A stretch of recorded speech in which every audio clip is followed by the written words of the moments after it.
안녕하세요. 캡틴 미어캣입니다. 빅쇼트의 주인공 마이클 버리가 폭스바겐이 테슬라의 전기차를 이긴다라고 발언을 했는데요. 사실 이 발언을 하기 전에 이미 마이클 버리는 자신의 트위터에 테슬라는 폭락할 것이다 라고 했었는데 그게 현실이 되어 버렸습니다. 그래서 마이클 버리가 요번에 발언을 한 것에 있어 폭스바겐에 대해 조금 알아봤습니다.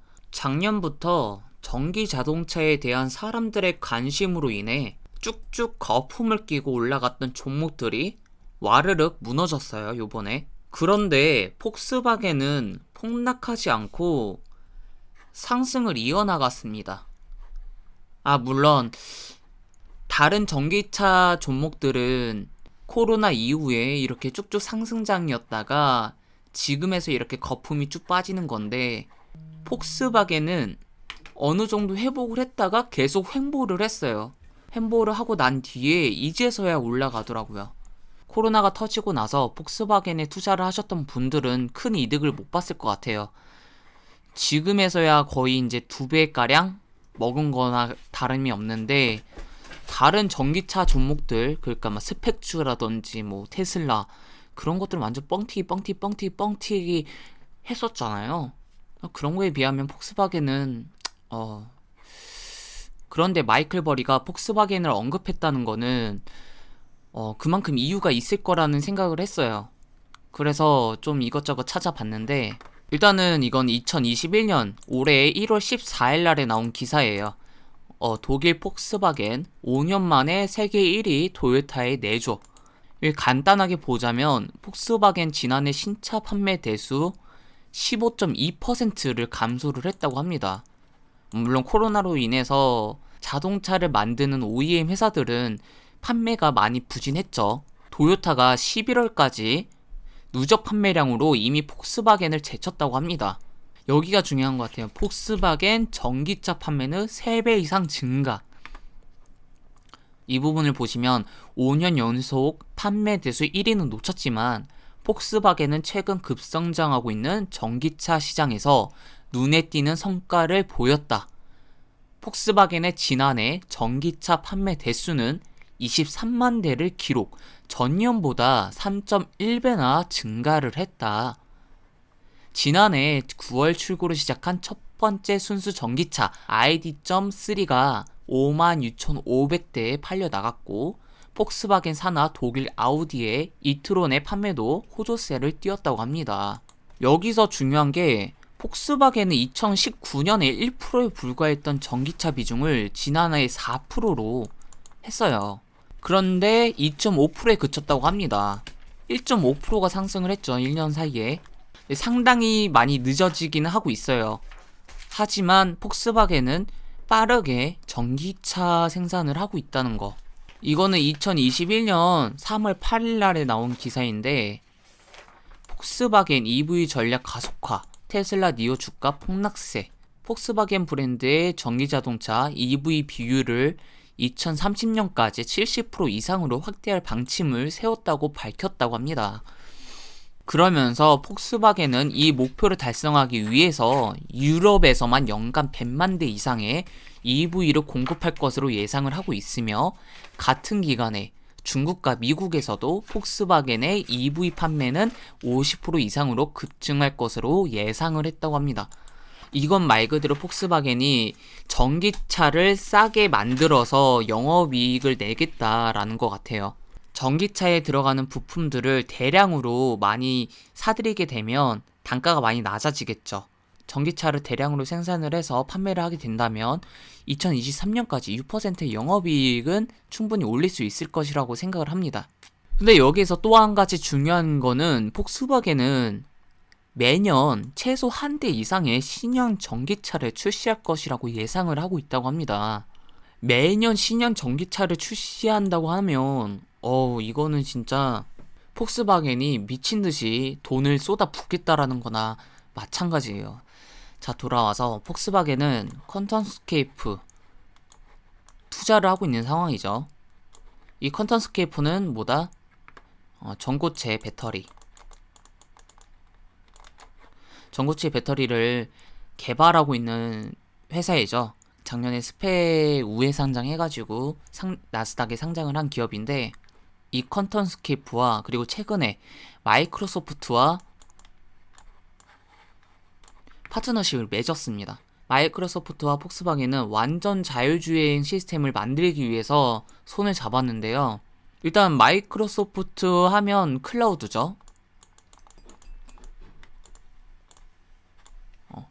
이 클라우드를 이용해서 완전 자율주행 시스템을 만들겠다라고 하는 건데, 더 자세히 살펴보도록 할게요.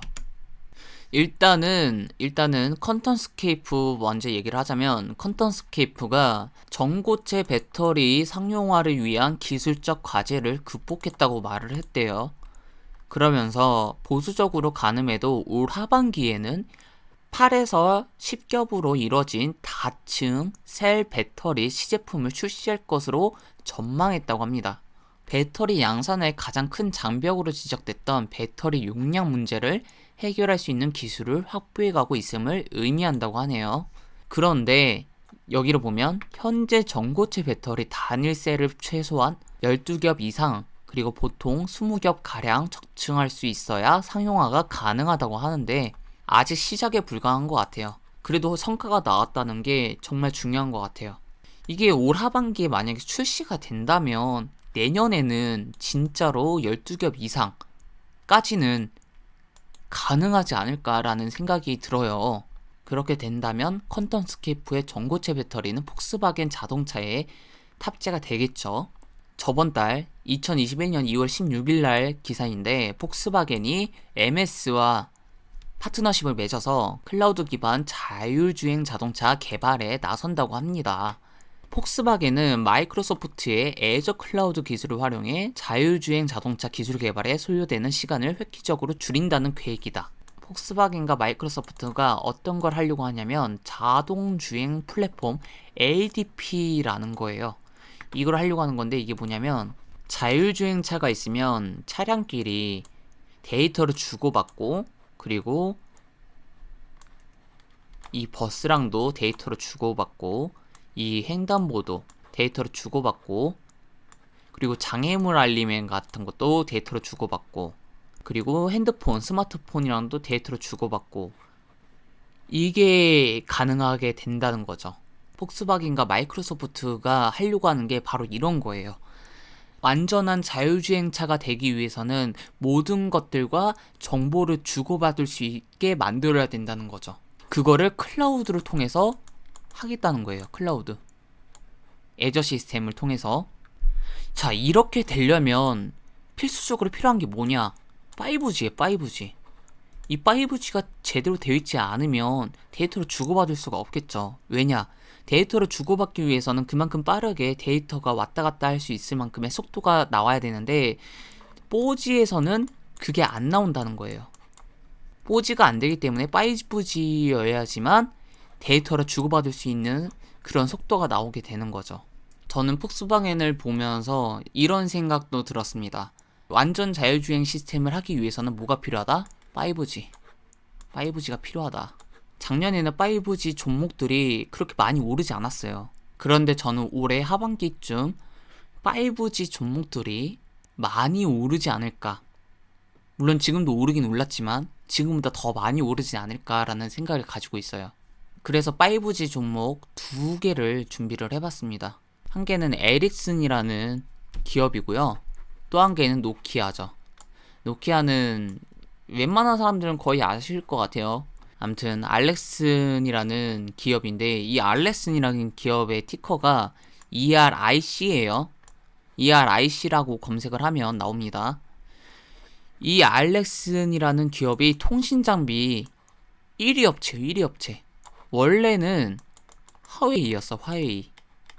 다들 아시겠지만 화웨이가 통신장비에서는 1위였는데, 화웨이가 작년에 트럼프가 없애버리다시피 했어요.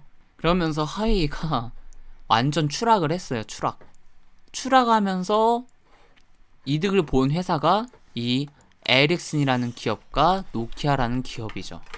노키아는 통신장비 업체에서는 원래 3위였는데 2위 업체가 되었습니다. 에릭슨이 전 세계적으로 그 5G 시장의 점유율을 엄청나게 많이 차지하고 있어요. 그런데 여기에서 더 나아가서 중국에 10%의 가량의 5G 점유율을 가지고 있다고 합니다. 보통 중국에서 중국 회사가 아닌 이상은 점유율을 가지기가 쉽지가 않은데 에릭슨은 10%가량이나 수출하고 있는 상황이에요. 이런 걸 봤을 때 에릭슨의 능력을 볼 수가 있는 거죠. 그리고 에릭슨이 기술주인데 PR이 19.83배밖에 안 된다고 해요. 기술주면 거의 뭐 40배, 뭐 50배, 뭐 장난 아니잖아요. 테슬라만 해도 PR이 넘치다시피 하는데 에릭슨의 PR이 19.83배밖에 안 된다는 점. 완전 저평가가 되어 있어요. 저평가가. 그리고 여기에서 배당금이 또 있어요. 배당금도 있어요.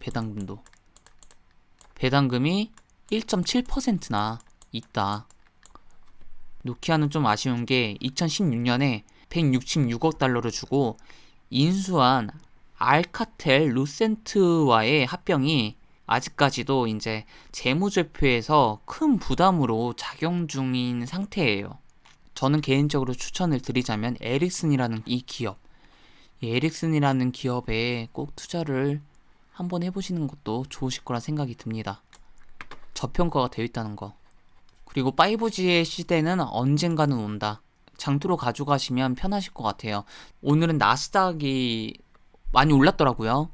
그 풀이장에서부터 시작해가지고 본장에서도 어제 많이 빠졌던 부분들이 좀 많이 채워지는 상황이긴 한데 저는 이 시장이 지금 단기적으로 살짝 올랐다고 생각이 들지 한 번 더 내려갈 거라는 생각은 들어요. 너무 빠르게 올랐고 그리고 눌림목도 없었어요.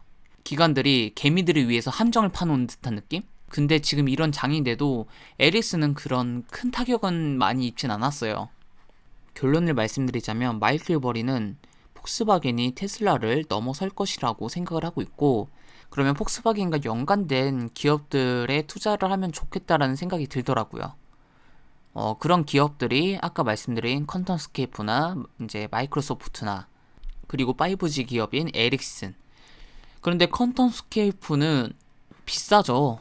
50불이에요. 50불 한 주당. 마이크로소프트도 233불이죠. 자금에 여유가 있으신 분들은 마이크로소프트에 투자를 하시면 좋겠다라는 생각을 가지고 있고, 자, 에릭슨을 보자면 컨던스케이프나 마이크로소프트는 가격대가 좀 있어요. 돈이 좀 있으신 분들은 마이크로소프트를 사시면 될 텐데 돈이 없는 분들 혹은 좀 고수익을 내고 싶으신 분들 에릭슨이 괜찮은 것 같아요. 한 주당 12.38불밖에 안 돼요. 코로나 대비 뭐 지금 한 여기까지 올라갔으니까 한 2배가량? 2배가량 올라갔는데 5G가 작년엔 좀 많이 이렇게 관심을 많이 못 받았잖아요.